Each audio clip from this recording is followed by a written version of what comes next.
Allez, bonjour à tous. Euh, alors, les absents représentés. Qui c'est qu'on a comme pouvoir? Donc, il y a Isabelle qui a donné son pouvoir à Jean-Yves, Muriel, À moi. Anne-Marie, Laurent, à Sylvain Seurat. On est bon? Oui. Et Laurie, Et Laurie à Anne. Et Laurie à Anne. Et absent, Stéphanie Plaisant qui s'excuse, un petit peu malade. Elle devrait nous suivre et elle pourra peut-être même lui poser des questions. Secrétaire de séance, donc c'est monsieur Sylvain Seurat ce soir. C'est cela. Voilà. Vous avez tous eu l'ordre du jour et vous avez vu également que Florian nous demande de rajouter en urgence un certain nombre de délibes pour la partie un peu financière. Vous avez tous reçu les délibes, là, les propositions. Si ça vous convient qu'on rajoute ça à l'ordre du jour? oui. Ok. Est-ce que vous avez tous vu le compte-rendu du conseil municipal du 10 novembre 2022? Salut Hugues. Voilà. Est-ce qu'il y avait des observations dessus? Non? Je vous propose de l'approuver. Quelqu'un est contre? S'abstient? Il est voté.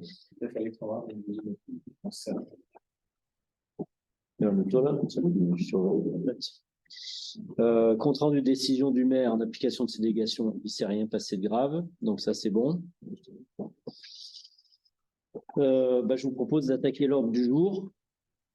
Premier point, tableau d'avancement à journée. Ça, voilà, il manque des éléments, donc reporter. Ensuite, le deuxième délit, donc vente du terrain du Churu, délégation de signature. Donc c'est les histoires de parcelles, donc c'est la délib qui permet de décider qui on peut aller signer chez le notaire. Donc en général, je peux y aller, mais on prévoit toujours de demander à Laurent de me suppléer pour être sûr qu'il y en ait au moins un des deux qui soit dispo, quoi. Donc voilà le but de cette délib. Je crois qu'il n'y a que ça, je vérifie quand même. Ouais, c'est ça, hein. Signer, donner tout pouvoir au notaire pour purger, etc. Voilà. Tant que je suis sur cette délib, on a fait des réunions avec les... On a essayé de reconstituer l'histoire de la source qui a un bassin là juste entre le Bon-Abri et chez Schmitt. Alors c'est assez curieux parce qu'on avait prévu lors de la vente qu'il y avait on avait informé les potentiels acheteurs qu'il y avait des tuyaux qui circulaient dessous. Alors, c'est plutôt pas mal parce que les tuyaux qu'on a finalement mis au clair ne sont pas sur le terrain constructible, donc ça posera pas de souci. Par contre, on a essayé de clarifier à qui ils étaient, qui en étaient les propriétaires, les usagers, et c'est assez redoutable, hein. Donc, on est remonté jusqu'en 1800, pour tout vous dire. Alors là, on est dans l'histoire où apparemment la source, en fait, elle est de l'autre côté de la route. Il y a un terrain Chamoux, puis un terrain qui appartient à Anne-Marie Gaude. Et donc, à l'époque, les propriétaires de ces terrains ont cédé ni les terrains ni rien d'autre, mais le droit d'eau qui est à 4 mètres sous le champ, en profondeur. Donc là, il y a un puits apparemment assez profond, avec un tuyau qui circule, alors on ne sait pas au titre de quelle servitude, là, on n'a aucune trace, qui arrive au réservoir, qui est chez Schmitt, là, en bordure de route. Et de là, quand ils ont fait l'ouvrage, ils ont mis un débit qui part chez Anne Bertrand, là, le petite maison après chez Stéphanie, là, les serres. Donc c'est ce tuyau qui traverse tout et qui a un droit de 2 litres minute sur cette source, quoi. Ensuite, on s'est aperçu qu'à une époque, ils avaient pris le débordement de la citerne et ils l'envoyaient sur un bassin municipal sur le terrain du Bon-Abri, qui a été depuis, le bassin a été rayé. Enfin, on voit sur les photos avant le bassin qui arrivait de là, quoi. Mais on a encore le tuyau, quoi. Donc voilà un peu ce qu'on a mis à jour. Donc on est en train d'essayer de clarifier, parce qu'on ne sait toujours pas à qui en fait appartient la totalité du droit d'eau, parce qu'en fait, Anne Bertrand, elle a juste un droit de 2 litres minute, quoi. Voilà où on en est. Bon, donc on essaye de reconstruire, on va essayer de refaire peut-être pas l'histoire, mais en tout cas, on va essayer de clarifier cette situation. Alors, il y a des enjeux parce que, en fait, cette source, elle ne sert que à Anne Bertrand aujourd'hui pour un peu d'arrosage et puis pour Stéphanie Ray. Et la difficulté du truc, c'est que les tuyaux sont plus ou moins endommagés, donc il faudrait faire des travaux. Donc, c'est au propriétaire de la source de faire les travaux. Le tuyau est probablement très profond, puisque le puits est à 4 mètres, donc c'est peut-être pas gratuit de faire ces travaux, quoi. Donc voilà, donc peut-être que la commune est propriétaire de l'eau, mais on l'ignore encore. Voilà ce qu'on a appris là-dessus. Ça veut dire quoi un droit à 2 litres? Ben, ça veut dire, en fait, tu peux, si tu as une source chez toi, tu peux vendre à ton voisin pour son arrosage, tu lui vends 2 litres à la minute ou 1 litre à la minute, ce que tu veux. Tu as un droit d'eau. Tous les droits d'eau, on verrait sur les ruisseaux, tu as le droit à tant de litres avec un débit. Ouais, avec un débit marqué comme ça. Les canalisations, elles ne passent pas sur le terrain? Alors, elle passe sur le terrain, mais en fait, on a une, celle qui va au Bon-Abri, elle descend le long de la route. Okay. Ah ben, elle est plus ou moins cassée, et puis elle va nulle part, quoi. Donc celle-là, il faut la clarifier. Et l'autre, celle qui part du Mauxbassin, là, tu vois, oui. Toujours le long de la route. En fait, c'est la flèche là qui part vers le terrain, là. Donc elle est d'abord chez les Schmitt. Elle est d'abord chez Schmitt, ensuite chez Schmitt à nouveau, ouais. Et ensuite elle est dans l'angle du L, là, voilà, puis elle passe sur la servitude de passage, et puis après elle file chez Stéphanie. Alors apparemment, Stéphanie nous disait que elle s'est tarée très vite, la source, et qu'elle est allée prendre de l'eau, ce que je ne savais pas, sur le bassin qui est en haut de la Vanche, là. C'est ça, là, chez Brun, l'impasse de la Vanche. Oui, c'est ça. Ouais. mais... Au Mollard, oui. À côté de Tunnel. Là où il y a de Bénicourt, au-dessus, il y avait Boniface, et au fond à droite, il y a Brun, là, qui est sur le petit chemin communal. Et en fait, juste en dessous de chez Brun, il y a un bassin, je ne sais pas trop à qui il est, et il y a une source, on va dire, naturelle, là, et elle a tiré 100 mètres de tuyaux jusqu'à chez elle. Voilà ce qu'on a appris en discutant autour de tout ça. Voilà pour cette délib. Vous avez besoin d'autres renseignements? Où on met ça aux voix? Quelqu'un est contre? S'abstient? Ben, je vous remercie.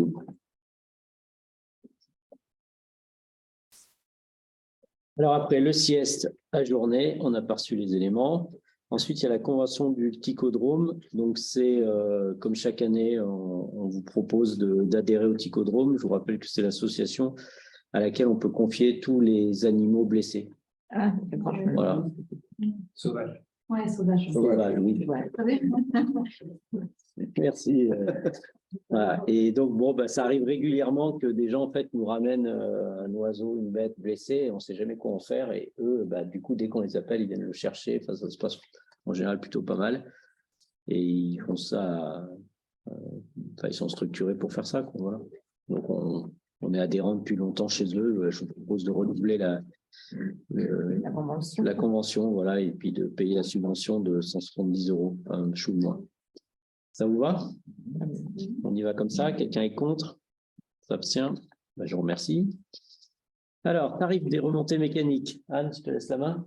Oui, alors en fait, on souhaiterait faire voter un tarif exceptionnel de 2 € parce qu'on a des calculs ou en tout cas les animations qu'on souhaite proposer durant la saison de la neige pour un tarif modeste en fonction des situations. La première situation, c'est la journée d'ouverture qu'on a prévue le 17 décembre.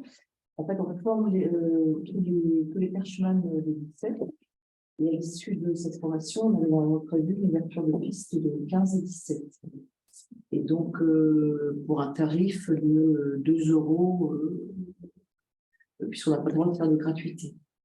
Donc, ce tarif n'existant pas, on vous demande de le voter aujourd'hui. Donc, ça, c'était le premier cas de figure. Donc, je pense que concrètement, la formation aura bien lieu, puisqu'elle est obligatoire. Enfin, nous est demandé par le bureau de contrôle avant l'ouverture des pistes. Par contre, je ne pense pas qu'on aura de neige le samedi après-midi, vu la météo.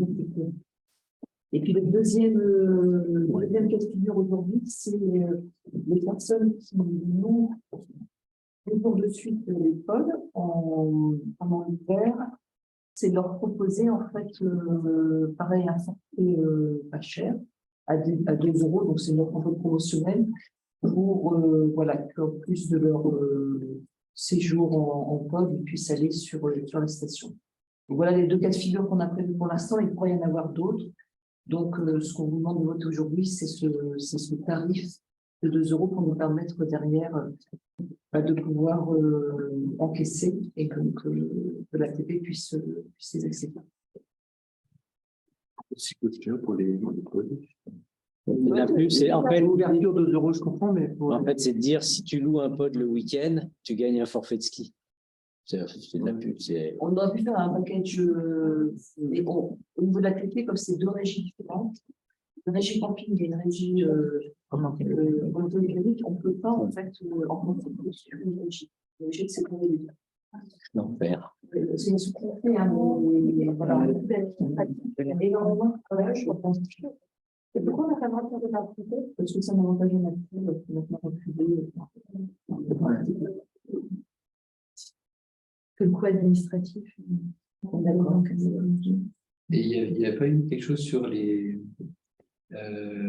tarifs qui sont faits aux résidents ou dans les stations là, C'est suite à ça. En fait, ils ont dans la convention collective des remontées mécaniques dans les villes. C'est comme si nous, on avait depuis toujours tous les sapéillards moitié prix ou gratuits. Il y a le personnel municipal gratuit. Il y avait des kilos de règles comme ça. Et en fait, ils ont fini par recadrer tout ça en disant, à partir de maintenant, il n'y a plus rien gratuit, quoi. Et si c'est donné, c'est un avantage en nature. Donc, fiscalement, c'est le principe. Voilà, donc c'est c'était des tarifs préférentiels pour les gens qui habitaient dans la région. Ouais. D'accord. C'est ça qu'ils veulent pouvoir faire des tarifs préférentiels, mais pas en fonction de la voie. Voilà. Et du coup, nous, on n'a plus rien de sapéillard, voilà. si, il faut aller au pod. Non, le pod, il n'est pas sapéillard. Le pod n'est pas sapéillard. Oui, dans les pods, oui. Non, il n'y a plus rien de sapéillard.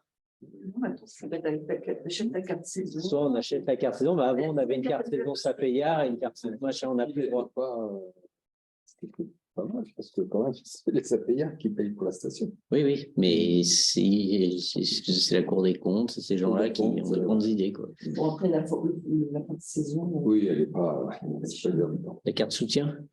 Non, c'est différent. La carte de soutien, c'est.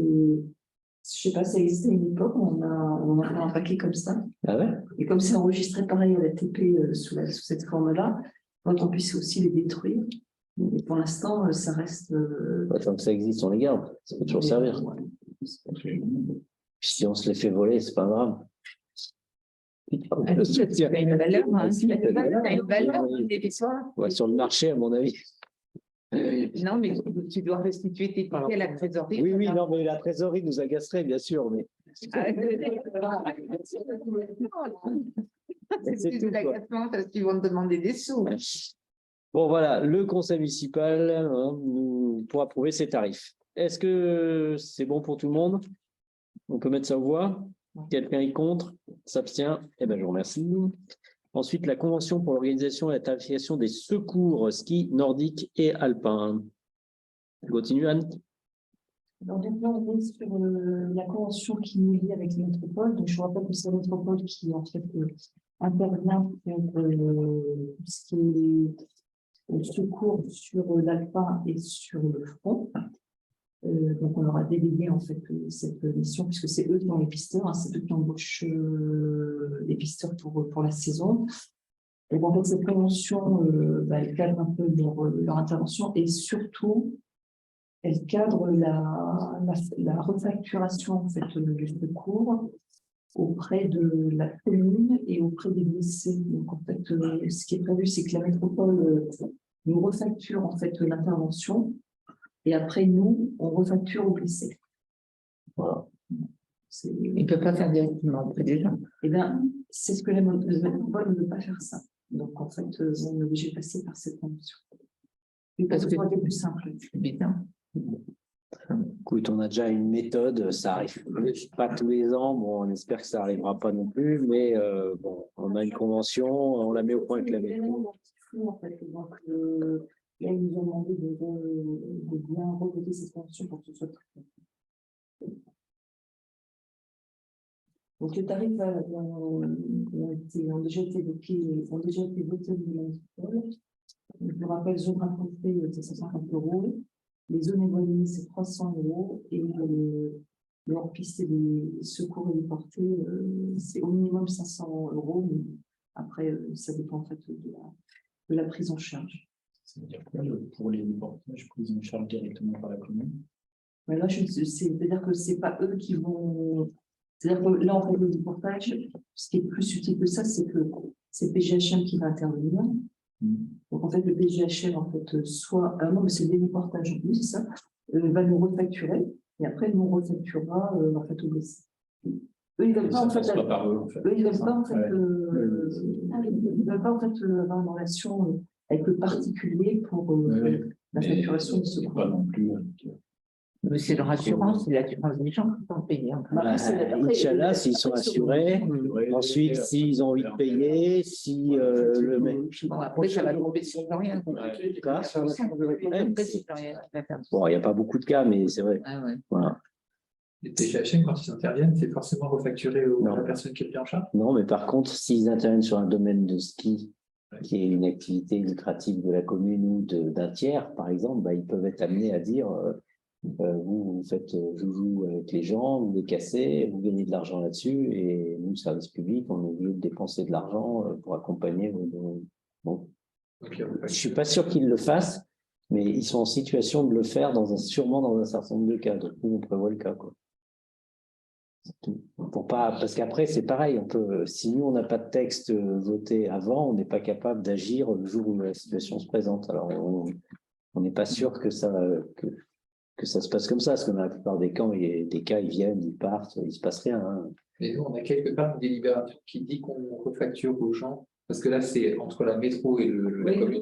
Mais nous, on n'a pas besoin de convention. On n'a pas besoin de convention. Voilà. Une délibération qui dit comment est-ce qu'on Nous, on a une délib, sur les frais de secours. on a une délib sur les frais de secours qui est en phase avec celle-là. Alors, il faudrait peut-être vérifier d'ailleurs Anne qu'elle est en phase. Mais normalement, on a une délib qu'on a pris il y a déjà.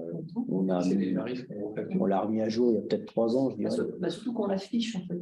Oui, elle est affichée dans la station. En fait, elle sera affichée à la cabane. Donc, oui, normalement. Voilà.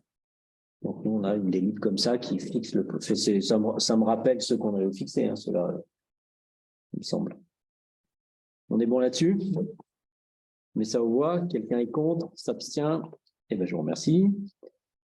Alors, ensuite, la prise en charge par la commune des frais de constitution de servitude de la propriété de Merlin. Donc, je vous rappelle que M. Merlin, charpentier, a d'ailleurs fait un joli boulot, là, je ne sais pas si vous avez vu à la Croix du Rocher, là.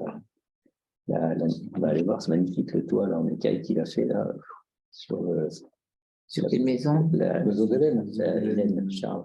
Ah là, ouais, d'accord. Donc, il est en train de travailler là sur son terrain et je vous rappelle qu'on avait vendu 38 000 € les berges du ruisseau et l'accotement, enfin la partie entre la route qui monte au Churu et le ruisseau. Et en fait, le notaire, comme on a créé des servitudes sur ces parcelles, de barrières, de poubelles, de berges, de tas de trucs, le notaire dit bon, on va créer les servitudes officiellement. C'est aujourd'hui les parcelles subissent la servitude, mais là on va créer les servitudes officiellement dans les actes notariés et donc le notaire réclame 700 € pour faire ça. Donc M. Merlin est venu nous voir en nous disant attendez, moi je réclame, je ne veux pas créer de servitude, moi, donc si vous voulez les créer, vous les payez. Voilà, donc j'ai dit ok, et puis voilà, 700 €. Voilà ce que je peux vous expliquer. Si vous avez d'autres questions, sinon je mets aux voix. On est bon? Mais du coup, c'est des servitudes qui sont au profit de compétences métropolitaines. Entre autres, ouais. Ok. Et elles sont accordées à la commune ou à la métro? Nous, comme c'est notre terrain, oui, c'est notre terrain. Donc nous, dans les actes notariés, si tu veux, c'est pas. Mais on lui a vendu, c'est le sien. Ouais, on est en train de lui vendre. Ouais. Donc pour la réalisation des actes authentiques et tout ça, on en profite pour intégrer ce qui n'existait pas avant, c'est-à-dire comme c'était plus ou moins à la commune, on a mis des poubelles, des machins, tu sais, la métro, ils t'appellent, ils disent où c'est qu'on met des. Ah, c'est à la commune, bon, on met les poubelles là, quoi. Voilà. Okay. Bon, mais le jour où tu vends, entre guillemets, les poubelles, il faut un peu clarifier tout ça. Donc, c'est ce qu'on fait là. Voilà. Et en fait, comme la métro, nous, on crée cette servitude, et puis après, elle est au profit de la commune, mais qui, comme c'est une compétence métropolitaine, c'est délégué, entre guillemets, à mon avis, ça passe comme ça. Et la métro, qui n'est pas propriétaire d'étainement, n'est pas en situation, à mon avis, enfin, pourrait, hein, mais tu vois ce que je veux dire, si je commence à faire ça, je pense que dans 1000 ans, on aura réussi quelque chose, quoi, mais là, on le règle tant que c'est à la signature, quoi.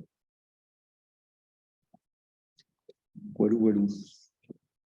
Mais je peux essayer de leur facturer la métro pour voir. Mais je crois qu'il n'y a pas que la. Ils vont t'envoyer promener. Non, non, c'est peut-être pas. On leur dit, s'il n'y a pas de servitude, il faut nous changer. Il a raison, c'est c'est pas aberrant. d'endroit, ils vont peut-être faire la grimace, ça va leur coûter plus cher. Je ne sais plus ce qu'il y a, il n'y a pas que les poubelles, hein, parce qu'il doit y avoir la barrière, l'accès aux berges, encore une compétence GEMAPI métropolitaine, enfin, il y a tout ça. Bon. Ok, bon, ça, c'est pas à la mer à boire. Moi, je vous propose, non, en tout cas, pour ne pas gêner le dossier, de le prendre en charge à ce stade, et puis voilà. C'est bon? Qui est contre? Qui s'abstient? Ouais, ok. Alors ensuite, décision, modification. Alors là, on est bon pour tout ça. On se fait les décisions modificatives numéro 1 du budget ville. C'est Anne qui maîtrise totalement. Toutefois, je le maîtrise. En fait, on arrive voilà, à la fin de l'année. Donc, comme chaque année, on a en fait des chapitres, des blocs en fait, de dépenses qui, par rapport au budget, sont un peu justes pour terminer l'année, compte tenu des éléments qui se sont déroulés au fil des mois. Donc, sur le chapitre qu'on appelle dépenses générales, pour terminer l'année, on est un peu juste. Et donc, on demande 5 000 € de plus pour terminer l'année. Et sur le chapitre 12, qui correspond au salaire, là aussi, en fait, on est un peu juste par rapport à ce qui avait été budgété. Mais là, en fait, c'est des rattrapages de salaire dus en fait, aux carrières. Certaines personnes, ce qui fait que ça a augmenté, mais ça ne veut pas dire que ce sera la même somme l'année prochaine. On est vraiment sur un rattrapage. Donc là, on a besoin de 25 000. Et donc, on vous propose de les prendre sur la ligne impôts et taxes, sur laquelle on avait suffisamment d'argent pour rester à l'équilibre sur notre budget. Voilà. Est-ce qu'il y a des questions, d'interrogations? Elle prend sur des recettes, alors. Elle prend sur des recettes, mais pas sur des chapitres de dépenses. Non. Elle n'aura pas assez. Elle va passer. Elle va faire une. Donc, en fait, elle a demandé à la TP si elle pouvait faire ça. Oui, bien sûr. Ok. Non, on inscrit des recettes en plus. En fait, ce qui se passe. C'est pas qu'on prend sur des dépenses qu'on n'a pas fait et qu'on met dans d'autres dépenses, c'est qu'on inscrit des recettes en plus. Oui. En fait, on aurait pu prendre sur le virement à la section d'investissement, Ouais. mais c'était beaucoup plus compliqué parce que ça met en jeu justement le budget d'investissement. Donc, Quentin a proposé cette solution qui est tout à fait conforme et qui est beaucoup plus simple à mettre en œuvre. Non, donc, on crée des recettes. Mais non, mais tu ne les crées pas. En fait, les recettes, tu prévois un bloc de recettes de 100 et il se trouve que les recettes sont à 110. Donc, en fin d'année, si tu veux, tu as 110, donc tu crées tes 10 que tu as créés, puis après, tu les dépenses de l'autre côté. Il y a eu plus de recettes Oui. en plus. Ouais. Oui. Okay. C'est ça qui est précisé. En fait, les recettes d'impôts sont toujours un peu supérieures parce qu'on fait strictement ce qu'on a rentré l'année précédente. On rajoute et on maîtrise jamais l'augmentation des bases. Et par exemple, là, on a eu une augmentation encore des bases. Par conséquent, on se retrouve, plus il y a des maisons qui se construisent qu'on n'a pas intégrées, il y en a toujours quelques-unes qui arrivent et à la fin, on a toujours une bonne petite nouvelle comme ça qui permet de reclasser les dépenses proprement, quoi. Voilà. C'est bon là-dessus? Il faudrait quand même l'expliquer. C'est pas super bien expliqué dans la DI. Je n'avais pas compris quand je l'ai lu simplement. C'est-à-dire que Voilà, c'est tout écrit. Il est proposé au Conseil de créditer donc les chapitres, et puis en dessous, vous faire passer voir une recette impôt au 73. Ouais. Bon, après, c'est toujours mieux en expliquant, mais même si je te le réécrivais autrement, on a toujours besoin d'une explication. Hein. Non, mais c'est expliquer que les recettes ont été finalement plus importantes que celles qui avaient été budgétées. Et donc, du coup, on peut augmenter les prévisions de recettes pour faire face à ces dépenses. Utilisons un excédent de recettes, impôt par rapport au budget. Ouais. On peut mettre une recette exceptionnelle. Non, c'est important, elle n'est pas exceptionnelle, juste un peu. La recette excédentaire pour cette. Voilà. Le greffier, c'est bon? Je suis quoi? Ah non, moi je Excellent. vous ayez. Après, Laurent, il m'a promis déjà. Oui, mais moi, en fait, après, dans recette impôt, chapitre 73, tu mets juste nous utilisons une recette excellente. Moi, j'ai l'excédentaire. nous utilisons. C'est ça qui est au-dessus du tableau. Par rapport Comme les gendarmes, après je dois. par rapport aux provisions. Nous utilisons donc. Une recette impôt Excédentaire Au chapitre 73. du chapitre 73. On est bon là-dessus? Je peux mettre aux voix? Quelqu'un est contre? S'abstient? C'est réglé. Ensuite, décision modificative numéro 3, budget remontée mécanique. En fait, c'est pareil, en fait, on n'avait pas prévu le changement du réducteur. On pensait qu'en fait, on avait sauté les prix de la courbe, en fait, pour être précis, on travaille avec une société qui s'appelle BPM, qui nous avait fait en fait un devis comprenant le fait de reposer un câble plus la révision du réducteur. Donc, il a fait des travaux et il s'avère qu'il fallait changer le réducteur et pas simplement le nettoyer, d'où cette dépense exceptionnelle qui n'avait pas été budgétée. Donc, en fait, on n'a pas assez sur ce chapitre dépenses générales. Par contre, on a moins sur le chapitre salaire. Donc, on vous propose en fait de faire ce jeu d'écriture entre le 0,11 et le 0,12. Du coup, on peut savoir c'était combien le changement du réducteur? C'est marqué dans les €75. C'est juste ça, parce que je comprends qu'on fait un virement de crédit de 2775 pour réussir à payer, mais c'est que pas forcément que c'est le montant du Oui, réducteur. alors je te dis exactement ce que mais...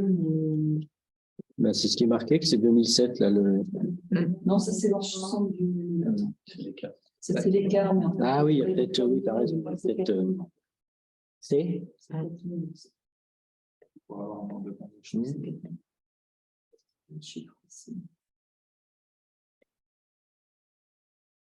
Ah oui, on n'augmente que de l'écart entre ce qui nous manque et la dépense.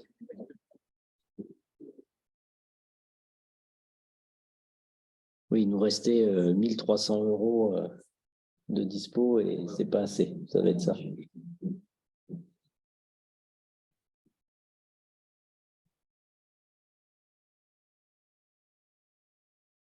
Alors pour le réducteur, c'est 3600 et pour la maintenance du câble, c'est 3200. Le remplacement du câble. Le câble, c'était pour la dépose et l'évacuation d'ancien câble, le déroulage du câble neuf et les pistes. Ouais. Okay. On est bon? On peut mettre ça au voix. Quelqu'un est contre? S'abstient? C'est noté. La suivante, c'est la sub aux remontées mécaniques. Vas-y, Anne. Je ne sais pas si vous vous souvenez, quand on a voté le budget, on avait les budgets de la montée mécanique qui étaient en déficit. Parce qu'en fait, en fin d'année dernière, l'ATP a changé. D'habitude, en fait, on n'avait pas besoin de prendre de délibération pour passer en fait la subvention exceptionnelle du budget ville en fait au budget de remontée mécanique. Donc on avait un déficit reporté en fait sur cette année. Mais on nous a bien précisé qu'en fin d'année, cette année, en fait, il faudrait prendre cette fameuse délibération pour avoir cette subvention d'équilibre du budget ville au budget de remontée mécanique. Et donc, alors ce que l'ATP nous a demandé, c'est de le faire le plus tard possible pour être plus juste, en fait, des comptes. Et c'est ce qu'on vous présente aujourd'hui, alors de façon un peu tardive, parce que c'est vrai que elle vous est annoncée aujourd'hui, mais en fait, ça aurait dû être fait il y a à peu près une semaine, mais pas plus, parce qu'en fait, il fallait justement encaisser la dernière facture et être au plus juste en fait, de ces dépenses pour vous demander d'évaluer au mieux cette subvention. En tout cas, la TP nous demande obligatoirement maintenant d'avoir cette délibération qui permettra en fait de transférer cette subvention du budget ville au budget remontée mécanique. Tu veux ajouter quelque chose par rapport à ça, non? Les 77 000, c'était 2 années. Exactement. de déficit. Voilà. Ça qu'il faut prendre. Et que finalement, on n'a besoin que de 65 000. Cette année. Cette année, Parce qu'il y a eu moins de salaire sur le début de saison. En fait, c'est ça. Mais c'est ça. Voilà. L'écart. Les 13 000 d'écart. Ouais. Oui, les 12 000 d'écart.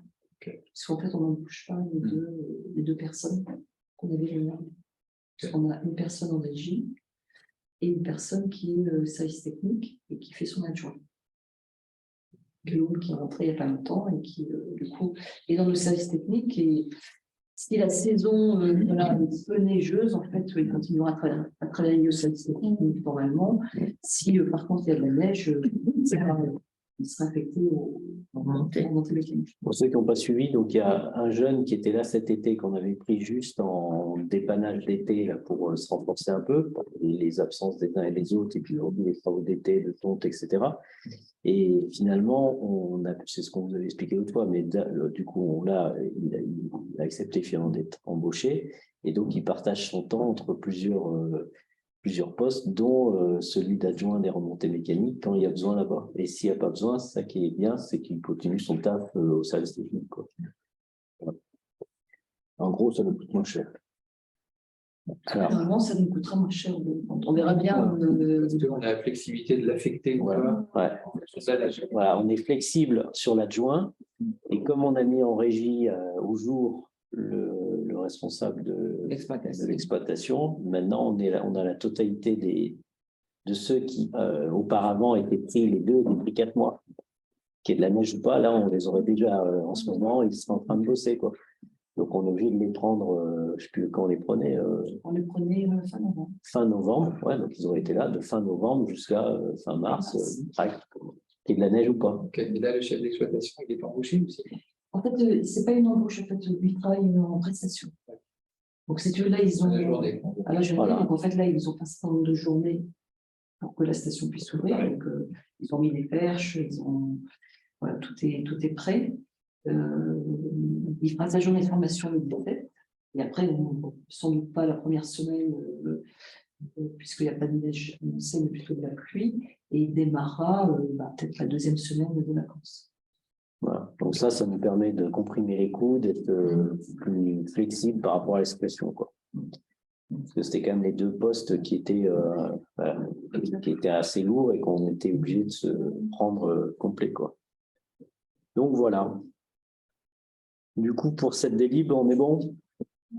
On peut la mettre aux voix. Quelqu'un est contre? S'abstient?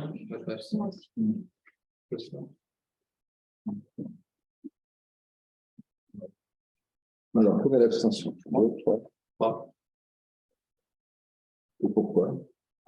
Et pas que. Pourquoi? Pour le budget d'équilibre, on n'avait déjà pas voté le budget. D'accord.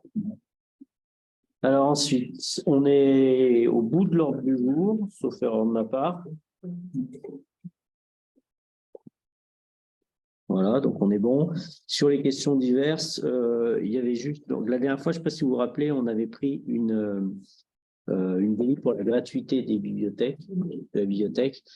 Et du coup, ça a posé, alors on a eu la bonne idée de mettre dans la délib, sauf problème avec la petite chartreuse, là, le réseau de bibliothèques, et il y a un problème. Voilà. Donc du coup, ça nous a permis de gratter un peu. On s'est aperçu qu'il y avait 65 sapéillards qui allaient régulièrement à la bibliothèque de la Tronche. Au départ, c'était un peu la Tronche qui était volontaire pour aller vers la gratuité, mais c'est un petit peu compliqué parce qu'ils s'aperçoivent que finalement, ils ont pas mal de clients externes et que ils ont un peu le même problème avec Coran que nous, on a avec Sartena. Enfin bon, donc il y a des discussions à faire. Donc, ce qu'on va faire, c'est qu'on va suspendre cette affaire le temps que ça soit clarifié avec le réseau.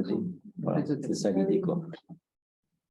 Mais voilà, je vous informe de la situation parce que quand ils ont vu passer, enfin, quand on les a informés de ce qu'on avait fait, ils nous ont dit, oh là là, vous avez un peu dit, quoi. Donc voilà, donc on fait un petit coup de rétropédalage là-dessus, ce que permettait la délib, mais on est en train de travailler. Il y a déjà eu une réunion, Sylvain y était avec Laurie là, et puis les autres bibliothèques, et on est en train de recaler ça pour voir comment on avance sur ce sujet, quoi. Ouais, ça va peut-être les motiver. Voilà. Motiver à faire la gratuité. Au moins la tranche. Le courant n'est pas favorable à l'affaire. C'est trop rapide, on n'a pas eu le temps de réfléchir. On va voir. Coran, ils ne sont pas très pour. Coran, ils n'ont pas une super bibliothèque. Et la tronche, ils sont pour, mais c'est trop rapide. On les a pris un peu de vitesse. Voilà. Donc, on va les remettre un peu de temps là, dans cette affaire. On a vu un peu moment, et puis c'est vrai qu'on a vu sur les délibres, on a bien fait de mettre un délib.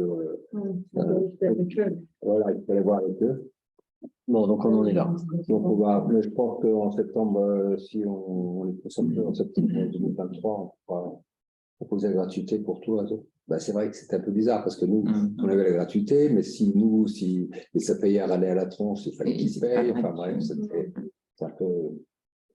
Bon, on va clarifier, puis on verra comment ça avance. Voilà, je ne sais pas si vous avez d'autres points à aborder, les uns ou les autres.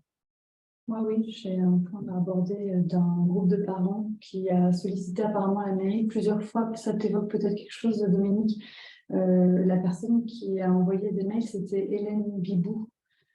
Tu sais, par rapport à l'utilisation d'une salle un peu en amont d'une activité de Living Sopro. Ouais. Et en fait, ils n'ont pas vraiment eu de réponse apparemment. L'idée, c'était de pouvoir rentrer un petit peu dans la salle, surtout en période hivernale, pour mettre les enfants au chaud, avant que Karine Janin arrive pour faire le cours. Et donc, en fait, ils ont mis en place une tournante en fait, avec les parents pour pouvoir garder ce petit groupe d'enfants en attendant que Karine arrive, en fait. Mais nous, on avait pris justement aussi une délibération pour modifier les tarifs. C'est-à-dire que les enfants, justement, qui vont avec Karine, ils peuvent être accueillis en périscolaire, ils payent un prix. Ça pourra, mais apparemment, de ce que j'ai compris de ce qu'ils m'ont expliqué, c'est ce qu'ils avaient demandé initialement, les parents, mais vu qu'à l'époque, ce n'était pas possible, c'était organisé entre parents pour justement gérer la garde, et du coup, elle est gérée, puisqu'ils ont mis en place un planning et tout. La seule chose qu'ils demanderaient, c'est d'avoir accès à une salle chauffée le temps qu'elle arrive. Je crois que c'est ce qu'on avait dit, c'était la salle. Oui, apparemment. C'est Laurie qui a géré, moi j'en ai juste entendu parler. Ouais.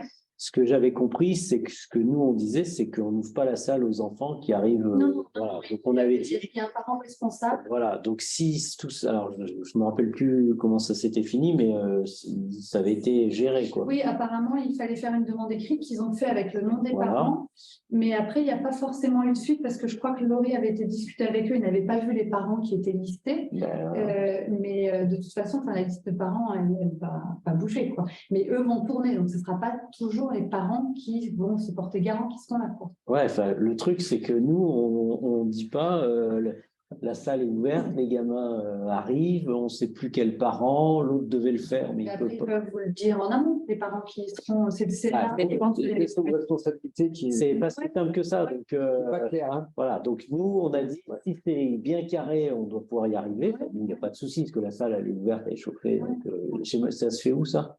Je crois que c'est dans la salle des fêtes. La salle des fêtes, ouais. Donc il n'y a pas de souci particulier, mais le truc, c'est juste qu'il faut être bien carré. Et je ne suis pas sûr que c'était parti pour être bien carré, quoi. Enfin, j'ai pas eu de retour. Moi, je pensais que ça marchait. Ah non, ça ne marche pas. Et moi, je les ai vus aussi le mardi là, à 16h30 avec les. Oui, mais parce que le parent qui doit venir, ah bah oui, mais j'ai oublié que j'ai une réunion, après il y a l'autre qui est malade. C'était facile. Non, mais je ne sais pas. Oui, je ne sais pas. Je les ai vus, ils étaient en général toujours avec un adulte, mais ce n'était pas forcément tous ceux qui étaient sur la liste. Donc après, ils peuvent vous renvoyer la liste des parents responsables.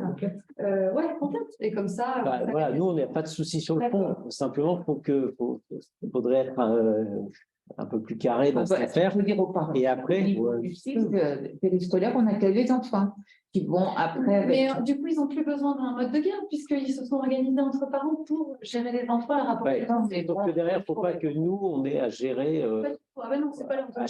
Non. Oui, non, mais c'est pas leur demande. Mais après, voilà, le parent qui doit venir, il n'est pas là. Les gamins tournent en rond partout, ils se Ah oui, barrent. mais ça, après, il Bah, faut forcément qu'il y ait un avec- adulte. parce qu'ils sont C'est pas- forcément, voilà, qui pose souci, quoi. Ouais, ok. Et si un enfant se blesse, c'est que c'est pas l'enfant du parent. Ça se passe comment? Je me donne un cas de situation comme le- Non, mais nous, on n'organise pas ça, quoi. Oui, Après, c'est c'est vrai que je l'ai expliqué. Là, Non, mais c'est entre eux, hein, Parce c'est les que- parents responsables. bah, c'est entre eux, mais Ouais, c'est mais- pas la fête finale, hein. Voilà, donc c'est compliqué, quoi. Donc, Bah, il faudrait repasser par. Non, Non, mais mais tu vois, c'est tout un barnum. Au début, ça paraît juste, il n'y a qu'à. Voilà, mais en fait, faut cadrer tout ça. Donc, c'est pour ça que, évidemment, nous, on a l'impression d'être toujours des méchants à freiner de partout. Mais en réalité, Mais d'ailleurs, il faudrait. Dans quelle. Oui, pas, voilà. Dans quelle sauce elle est. Elle est... c'est l'AEP. Donc, il faut que l'idéal, ça serait que l'AEP gère l'activité, machin. L'AEP a renvoyé ce groupe de parents vers. Oui, mais je pense que le problème, nous, on n'est pas. Oui, vous en L'espace est ouvert, chauffé, donc il n'y a pas de souci. Après, il faut que l'AEP assume sa responsabilité en disant moi, je préférais que ce soit l'AEP qui m'envoie la liste, enfin, je n'ai pas besoin de la liste, qui me dise. Je ne veux même pas la liste. L'AEP, elle me dit je réserve la salle de 4h30 à 5h et je gère. Oui, Voilà. parce que là, Et là, c'est propre. clair. Voilà. Une assurance, il y a tout. Tu vois ce que je veux dire? Parce que là, c'est clean, on sait que c'est assuré, c'est la responsabilité de la présidente de l'AEP. Voilà. Mais après, la présidente de l'AEP, moi, je me mets à sa place, je dirais, bon, bah, qui c'est qui est là, quoi? Combien il y a d'enfants, qui est adhérent, enfin, j'en sais rien, quoi. Qui les garde. Qui les garde, enfin, C'est une activité à eux. Oui, c'est une activité AEP. Mais, la AEP, section attente. AEP, section attente. Non, et tu vois, il y a des solutions, c'est pas la question, mais il faut cadrer ça proprement. Oui, faire Ouais. attention à- Ok, donc les solutions proposées, c'est de voir avec l'AEP, mais je ne pense pas que ce soit envisageable puisque l'AEP a renvoyé ce groupe de parents vers. Oui, mais peut-être qu'ils n'ont pas plus réfléchi que nous, quoi. Enfin, il faut juste peut-être leur reposer la question proprement, mais parce que à ce moment-là, il faut peut-être juste définir que Karine Cochet, c'est elle la responsable de l'activité, donc elle réserve une demi-heure avant, et elle a des adjoints, enfin comme on fait au foot, on ne sait pas trop qui c'est, mais il y a toujours quelqu'un qui vient dépanner, etc. Mais Ok, bah, je sur le papier, c'est organisé, quoi. C'est plus clair parce que sinon.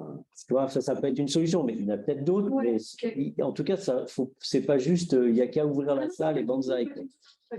D'ailleurs, je crois que tu avais demandé une demande écrite avec le nom des parents et tout, et qu'ils ont fait, tu vois. Mais ils ont été étonnés de voir que finalement, par la suite, c'était pas. Oui, parce qu'après, il faut ouvrir, avoir le numéro de la clé, savoir quels enfants. C'est un des parents qui peut venir chercher la clé. Et il y a la boîte. Il y a une boîte à Il y a clé. la boîte à clé. Mais, sauf que quand elles changent, s'ils ne sont pas dans le circuit, bah, ils ratent le changement, donc ils se pointent, boum, ils n'ont plus le numéro. Bah, toi, il faut être dans les circuits un peu organisés, quoi. Là, le point de contact, c'est Hélène Bib qui avait envoyé les mails et qui. Ok, bon, ben je leur en parle. Voilà. Ok. Il y avait autre chose? Oui. Donc le CCS s'est réuni ce matin. Là, on s'est Oui. réunis pour l'attribution des appartements de la Jacobine. Et donc, on propose que, à l'unanimité, bon, il y a une personne qui s'est abstenue, mais on était tous d'accord à part ça, de réduire de 50% le loyer pour les locataires s'engageant à Travailler 40 heures. un minimum de 40 heures par mois pour la commune, donc, et pour le CIS ou en tant qu'auxiliaire de vie auprès des personnes âgées. Ce qu'on avait dit au départ, ça permettait de fixer Des personnes. fixer des personnes, parce que c'est vrai qu'on a un déficit d'auxiliaire de vie pour les personnes âgées, pour les maintenir de Tout ce qui est ménage, assistante maternelle, enfin, aux personnes âgées. C'est Mais Matsem, par exemple. Matsem, pareil. Des gens qui seraient salariés. Non. C'est-à-dire, on leur propose de payer leur loyer moitié prix à partir du moment où elles fournissent un minimum d'heures, donc 40 heures par mois, pour leur. En fait, tu as raison. Mais C'est pas répondu. Non, c'est pas. En fait, il y a deux choses. Il y a des gens qui ont des contrats avec la mairie, voilà. Elles peuvent, oui. Voilà, il y a des gens qui sont assistants aux personnes âgées. Il y a plein de situations qui existent dans la nature. Nous, ce qu'on a dit, c'est que les appartements, il y avait un certain nombre de critères pour les affecter. Donc, on a privilégié les assistantes maternelles, les gens qui sont pompiers volontaires, les gens qui sont, etc. Donc, au vu des candidatures qu'on a reçues, il y a eu un certain nombre de personnes qui sont entrées dans les clous et conformément à ce qu'on avait dit, si on arrive à trouver des assistantes pour personnes âgées qu'on n'avait plus au SAP, on leur ferait un discount sur la location pour les attirer et les garder. Des petits salaires. Ce que je ne Voilà. comprends pas, c'est que ce pas des personnes qui vont travailler bénévolement 40 heures par Ah mois. non, c'est le salarié. Non, si tu veux, pour 40 heures minimum. 40 heures minimum sur la commune. Voilà. Après, s'ils veulent faire bénévolement, on leur fera un discount encore plus gros. Mais Voilà. Par exemple, on a Carolina qui travaille pour la le camping et le ménage, maintenant, qui fait la crèche, le ménage de la mairie. C'est quand même assez contraignant et pour des bons salaires, donc ça permet surtout de les filer. Ouais. Il ne faut pas qu'on reprenne une délib par rapport à la délib de tarif de. Ah bah ça peut Peut-être, hein, moi, oui. Oui, il faudra. Mais je ne sais plus ce qu'on avait pris comme délib, là. Non, on avait pris seulement le montant des Montant des loyers. loyers. Montant des loyers. Voilà. Et donc là, il va falloir qu'on reprenne une délib, effectivement, sur le... Ce nouveau critère. Voilà.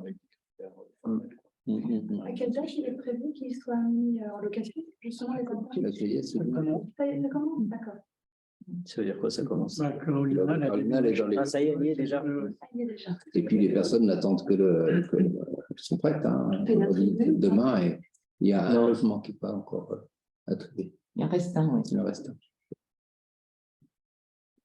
Parce qu'après, on attend des réponses. Il y a des gens qu'on aimerait avoir, mais qui ont d'autres chats, enfin, ou d'autres pistes devant eux. Enfin, il y a plein de cas. Voilà. Ah, il y a certains pompiers volontaires qu'on n'a pas ajouté, mais qu'il faut ajouter aussi. Et là, on a vraiment La jeune fille, là. une jeune fille ou quelqu'un d'autre. Je veux dire, je pense qu'il faudrait les mettre aussi dans les. Non, là, ça. Ouais. Dans la ville, on l'avait. Ça, on l'avait mis hein, dans Mais il les... me semble qu'elle Avec est le dans salaire le de compte rendu. Ouais, Non, on n'avait pas mis de son temps. On n'avait pas mis le montant de réduction. On disait qu'ils étaient prioritaires pour accéder au logement. Oui. On n'avait pas entériné. Non, non, on n'avait pas entériné le loyer. Baissé. Il faudra passer une délibère en janvier. On passe le délivre ensemble. Walou, walou. Autre chose? Mais bon. Eh bien, on lève le camp. Merci à vous tous. Et terminez bien votre soirée.